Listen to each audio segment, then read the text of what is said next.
Hi, everybody. I've had people contact me about a gun cleaning solvent that I use quite a bit that's called Eds Res. I thought I'd take a little bit of time this morning and show you how I mix this stuff up. I was at Cabela's the other day and was looking at their gun solvents and their cleaning supplies, and I realized why I like this stuff. The stuff you buy in sporting goods stores is just crazy expensive, and as far as I'm concerned, it really doesn't do that good a job. This stuff really does. I still like Hops number 9, but the only reason I like that is I think it makes a really good cologne. I love the way that stuff smells, and I wear it behind my ear every once in a while because it just smells so good. But other than that, I think this stuff does a lot better job cleaning. So anyway, what we have is the main ingredients of it is Dextron 3 automatic 2 automatic transmission fluid, kerosene, low odor mineral spirits, and acetone. The kerosene isn't the kerosene you get at filling stations where they go out and pump it out of a drum. That's a different kerosene. It's got acids in it. This is the low dye and the low odor stuff that you buy at hardware stores for space heaters and lamps. That's what you need to get. So anyway, what we've done is we've poured equal amounts into each of these cups. So it's just equal amounts. So and then we're going to use it. We're going to mix it into a ball jar. Is what we're going to mix it into. So we'll be basically making about a quart of this stuff. I used to make this stuff in a gallon, and it's easy to make it in a gallon too because you just buy a quart of each of the ingredients and have a gallon container of some kind and pour each of the 4 quarts into that, and then you've made a gallon. And I used to make a gallon up at a time when I was shooting a lot. I would go through that stuff like crazy. In fact, I'd go through more of that than I would body soap. I'd use so much of it. So anyway, we're going to get started. What we're going to do is we're going to take the jar, the container, and we're going to pour in our automatic transmission fluid. And then our kerosene.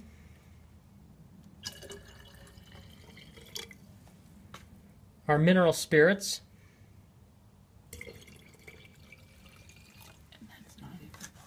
And then the acetone, I backed the acetone. What the acetone's in it for is to remove plastic. And the reason they put it in it is for shotgun shell wads. The wad material gets stuck in your chokes and leaves a film of plastic on your barrels. This acetone will attack that plastic and help you clean it too.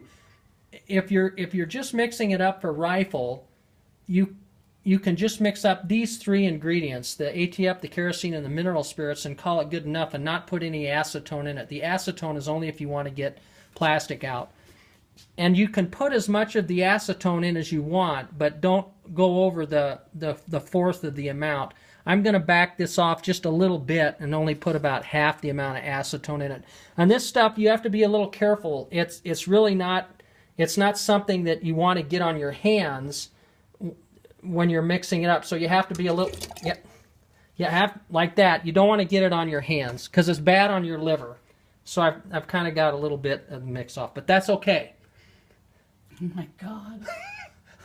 It just affects your liver. It's nothing too, you don't have to worry too much about it. So now and the other important tool to have is a screwdriver, and particularly a red-handled screwdriver. It's imperative that you have a red one because it matches the color of the Eds Res, and red is just super sexy, and that'll help you get these caps off on the container of acetone that you don't want to get on you. See, so like when you flip that up, make sure that cap isn't full and it flips a bunch of that stuff up in your eyeball. That won't work either. So anyway, so a red-handled screwdriver. So now we're at a critical stage. We've got all our stuff mixed into the jar, but before we proceed to the next step, we have to do this.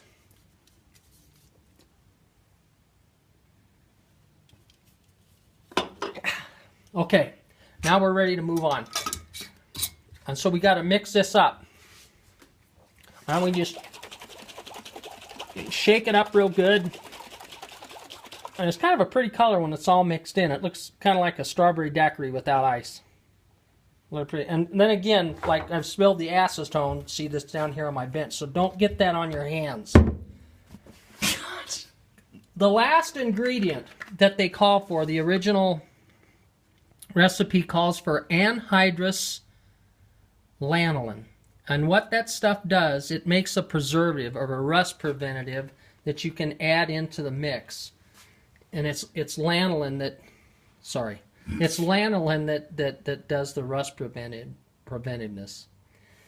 So what you do with this is you can use like up to 1 pound per gallon of this stuff. And since we're making about a quart, we could use 1/4 pound. That's an awful lot. What I do is I use about a teaspoon of this stuff in like about a quart amount. So I'd squeeze out of the tube, I'd squeeze about a teaspoon into a double boiler, not a broiler. I got corrected about this before. It's a double boiler. If you do it in a double broiler in the oven, it'll make a hell of a mess. You'll get a fire and it's going to smell like crazy. So a double boiler on the range top, and you melt this down and you can kind of watch the water evaporate out of it. And once you get most of the water gone on the hydrous lanolin, then you can just pour that heated mixture into this concoction and shake it up real good. It helps, if you can, is to try and just heat this mixture just a little bit in the microwave. Get this a little warm before you add the hot lanolin. Mix it together and keep it. But take the lid off. But take the lid off.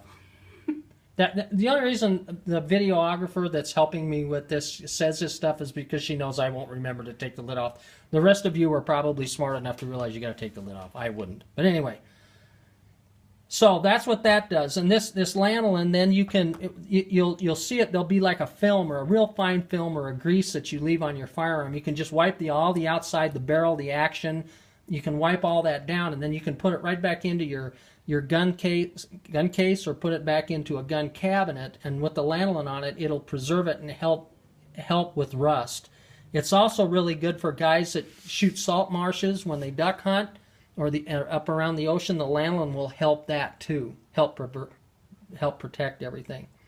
So that's it. That's Eds Red. I think you should mix some of this stuff up and try it. I think you'll be really surprised at how well it does removing powder residue and carbon deposits. It will not. I will say it will not remove copper from jacketed bullets. If you need to get copper out of your rifling from jacketed bullets, then you'll have to use like sweets or whatever copper solvent. You'll have to buy that. That stuff's full of ammonia, and it will flat clear your sinuses out when you use it. But that's the only way I've come up with getting copper out of rifle bores. But anyway, that's Eds Red. Mix some of it up. Oh, and I'm going to keep going on here a little bit more. Oh my God. When you're mixing this, when you get to the point where you've mixed 50% of the automatic transmission fluid You should just stop. and the kerosene, when you get to that point, you can set some of that aside, pull some of that out and mix a little bit more for your main Eds Red, but take that 50-50 mix of ATF and kerosene, set that aside, and that makes a really good gun oil on its own.